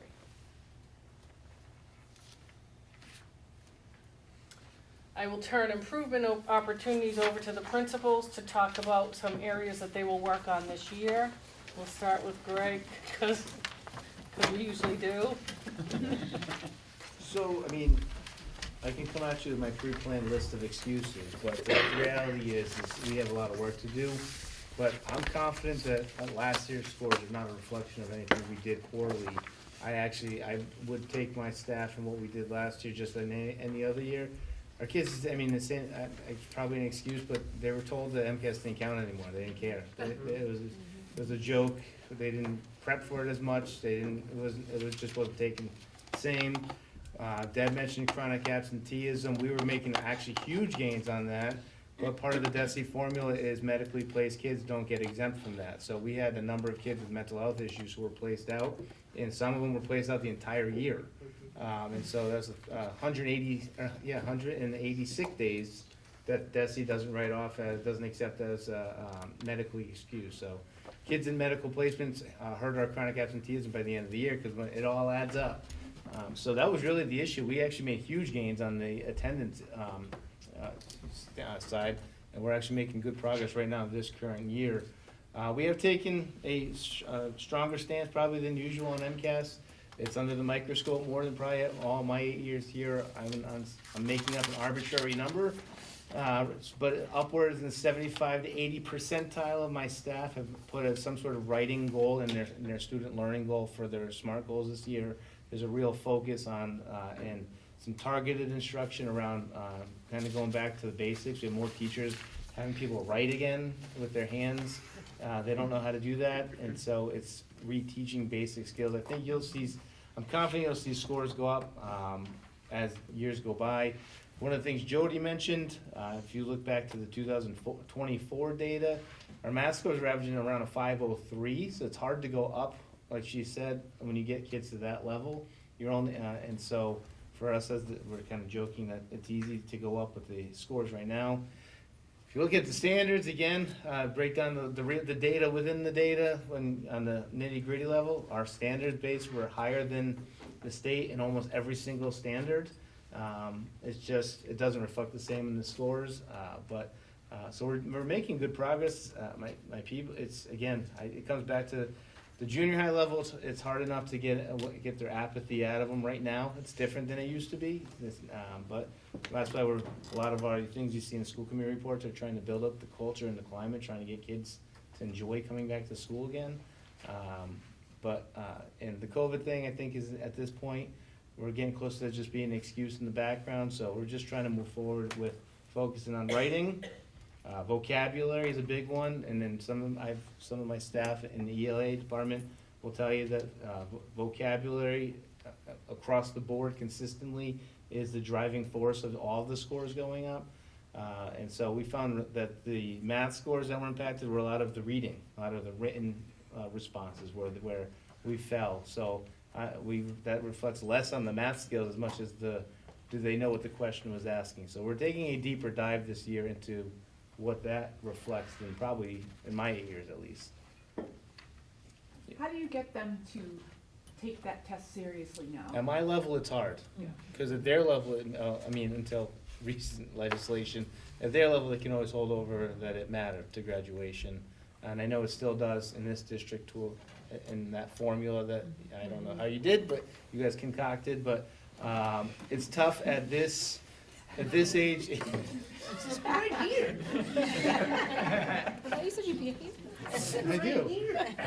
Because we really have to convince them that this is really something that we need you to take seriously. Yeah, it's that, and that is one shift from COVID is the attendance piece. It's hard to convince families that attendance matters, and I don't have anything to hold over their heads in terms of, everything is a punitive thing over their heads, which is not what we want to be doing all the time. So we don't have graduation or promotional requirements based on attendance like high school does for graduation.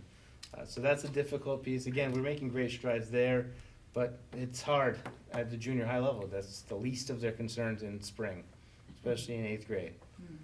They're worried about high school, they're panicking a little bit, and then you're asking them to take 10 days worth of tests. So, but. I'm just curious too, do you have the data for tech of the percentage of students on an IEP for us? Because I do believe ours is much higher. Oh, yeah. Yeah. And I think that's relevant to the conversation as well. I think it's like 43%. I'm guesstimating. Oh. I look at Michelle, because we have this I cannot believe it's been a whole year since I have this frustration, but I almost talk myself out of it throughout the year. We always sit here, I am always frustrated that I've got 2 schools with the same core teachers. How is this happening? And I every year I do wonder, can't we smush the data? Because does the non-tech school look a little too high? And yes, our tech school does have a higher percentage of IEPs. And then I talk myself out of it, and this is my recent, as I said, will any other standalone community, say Auburn, their scores are reflective of all of their students, carving out any of their students from Auburn who chose to go to a technical school. Right. So maybe that is what we want to compare our non-tech to. Other than us all knowing here that the percentage of our students that can get into a tech school, we're very blessed that so many can go, because every student in Auburn who wants to go to a tech school doesn't get to go. There's just not enough seats, and we know that's the ongoing thing. But I pull back a little bit to say, well, wait a minute, should I smush them all together? Because then we're not. Then if I compare, even if I add them together and look at everything and try to compare that to, say, Auburn, we're not in the same boat then, because there are different things that happen in the tech programs. Ultimately, that still doesn't mean that we're happy with the scores on the tech side. We're digging in to try and understand, yes, there are more IEPs there, but we have to do better.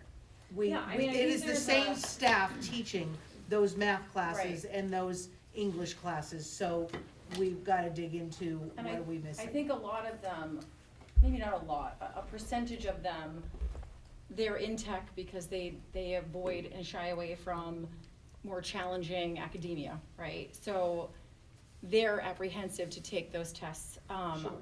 Just a quick anecdote. I had a senior in my office yesterday. He's on the senior at risk list. And I called him in, he's a carpenter, and he's great. Very well loved by Mr. Segan. Pete and I went out on a job site visit last week. He's a phenomenal student, and I was like, you have to pass English. You have to pass this for graduation. And he said, Ms. Roboto, I need the audiobook. I can't even understand anything that I read. So you have a student who has just kind of made it, survived barely, and he's like, yeah, I know I need to pass, but I'm not really sure if I can get through this novel. But was thriving. But is thriving on the roof, right, and putting the shingles on. So I agree. I think what we did was we deprioritized it, right? We said as a community, like, well, when people voted, they genuinely thought the kids thought it was gone. Sure. Like, this is optional. And I think we just need to shift the focus back to, no, this is a priority, this is important. And we did ask our folks to align, and I know you were gonna speak to that. So obviously I don't wanna see data that doesn't look great, when they do so many wonderful things, right? Like our Voc Tech kids are fantastic, because they're all of our kids. Jamie and I don't treat it as two, I know if you look up in the state records, there are 2 schools, but we And that's treat okay, it we very get much. it. We work hand in glove, we attack the problems that we can solve sort of together.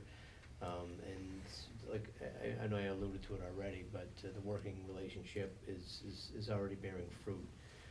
One of our last PD days, we had our academic folks, our academic instructors work on benchmark assessments so that we know how they're gonna perform on the test before they take the test in the spring, so that we have a sense of where we can use that formative assessment to drive our instructional changes.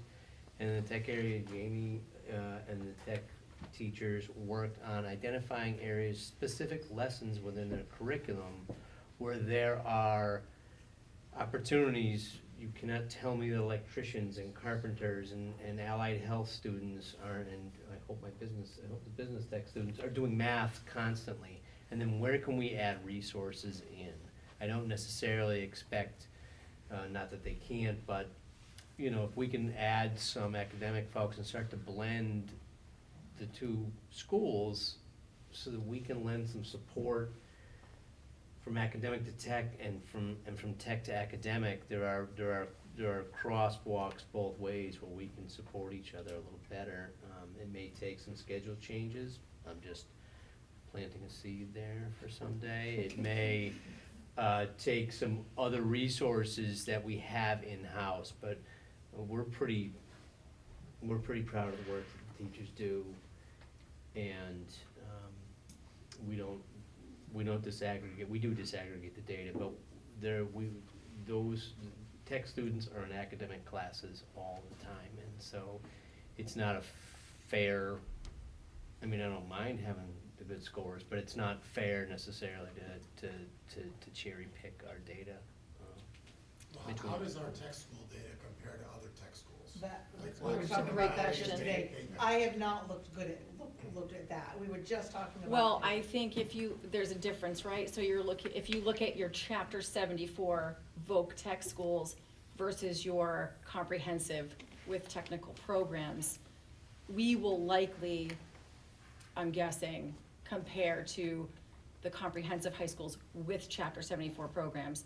We will pale in comparison to your chapter 74 programs that are just technical high schools. Like Blackstone Valley. Correct, because again, you're looking at not much longer. I've looked at Blackstone Valley's numbers. They're Yes. exceptional. They are exceptional, but, Because of and their again, that's their, admissions policy. right, their admissions Yeah, policy, it's a so things will selective start to admissions. shift. I'm not going there right now. Right. Myself. I think we would be similar if you looked The at, superintendent gets a car too. yes, he did. He's since retired. I don't know if they still get it, but, I think if you looked at someone comparable to ourselves, I think our data would be fairly similar, but we could certainly I'd look. like to look at Yeah, but we won't pale in comparison to No, our we chapter can look 74. at a couple more local, and the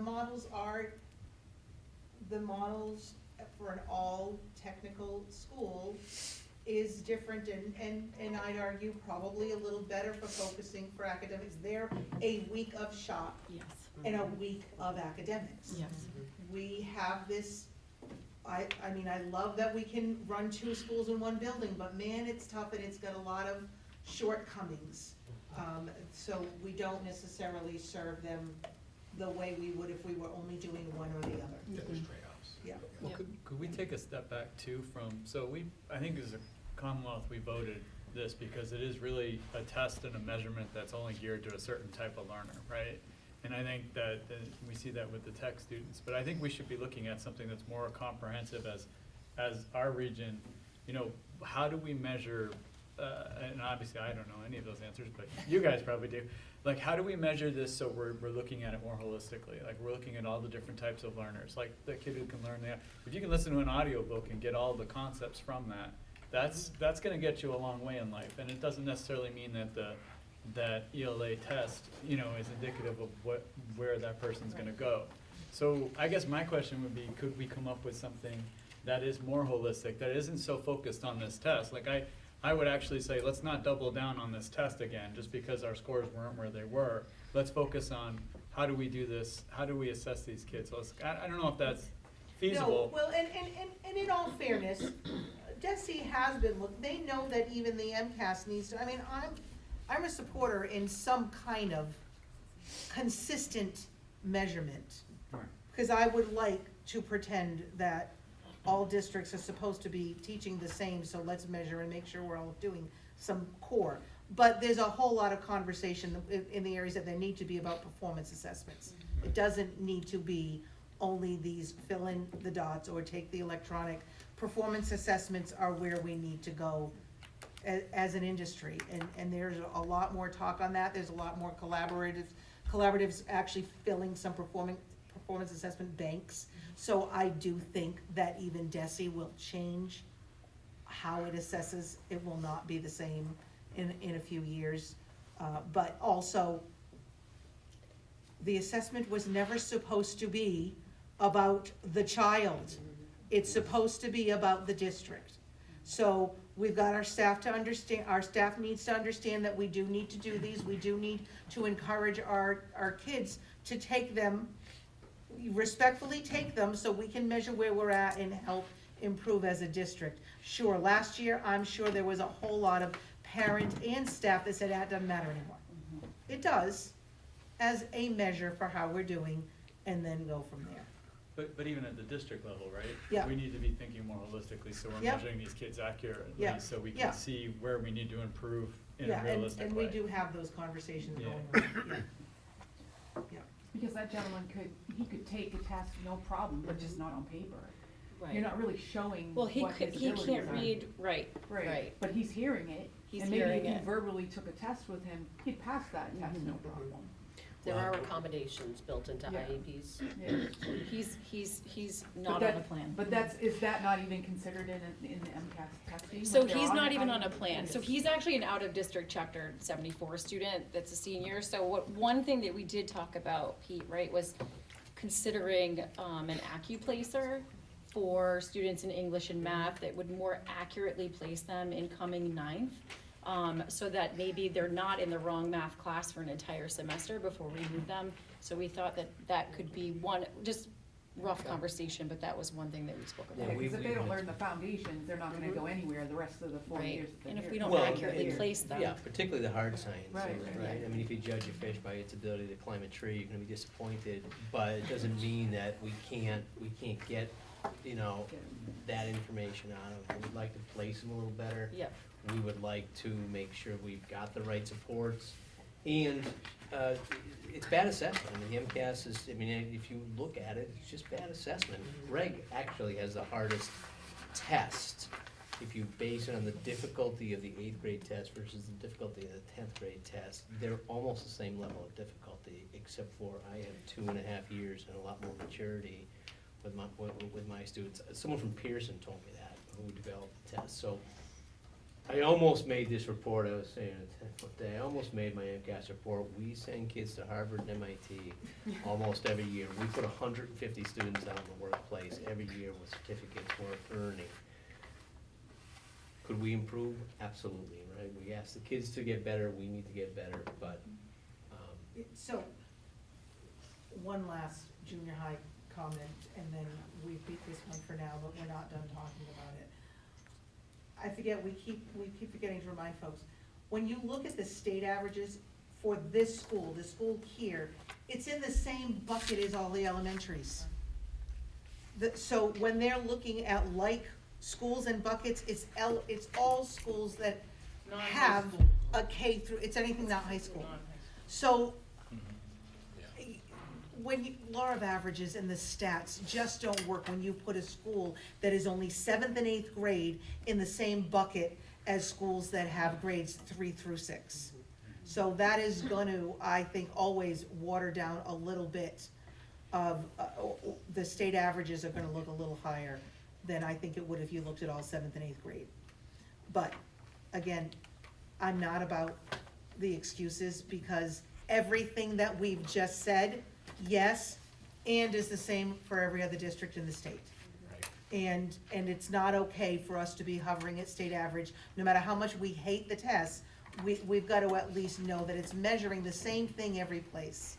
And we're a little better than what we're seeing, so we gotta get there. Thank you. Go ahead. Thank you, Mr. Chair. No, I listening to the discussion, I think, I think we've identified a lot of reasons why. I guess my thinking is, what do we do about it? We've gotta, at least attempt to find solutions. Yep, no, and that's what, I know. writing happening across every curriculum here in this building. It's gotta be. Can I say something too? We tried something significant, we made a significant change this year to junior high, which has already gone through all the subcommittees here, which was, but again, I try to refrain from saying certain things because I don't want to make excuses, because I agree with Pete, we just flat out could just be better. Although I'm, again, fully confident what the staff do for our kids. But when I started in 2018, we had anywhere between 65 and 70 kids in IEPs and 504s with a population of 600. This year, I'm down to 530 with 110 IEPs and 504s. We used to have honors level classes, so they weren't getting this high level learning because we were tailoring lessons to 7 different learning levels. So we went to heterogeneous classes, which not everybody was in favor of, but the research shows us. So we're looking to see what comes out of this year when you're putting special ed kids in higher level classes, letting them have access to these higher level lessons. And maybe in theory, the reason we made this big move and had some upset people is because in theory it should raise all of the kids up. And it really shouldn't by research, shouldn't impact the high kids. It really doesn't bring them down. It should be bringing the lower. So that was a big change we made at the junior high level, and we're hoping to see big gains out of it at the end.